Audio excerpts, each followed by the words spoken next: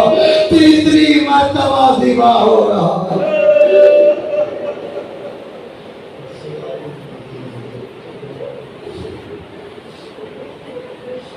اللهم صل على محمد وآل محمد. اللهم بحق زهراء وأبيها وبعلها وبنيها إلهي بحق محمد وأنت المحمود وبحق علي وأنت الأعلى وبحق فاطمة وأنت فاطر السماوات والأرض وبحق الحسن وأنت المحسن وبحق الحسين وأنت قديم الإحسان وبحق الأئمة تسعة الطاهرين من ذرية الحسين عليه السلام. اللهم ارزقنا حج بيتك الحرام وارزقنا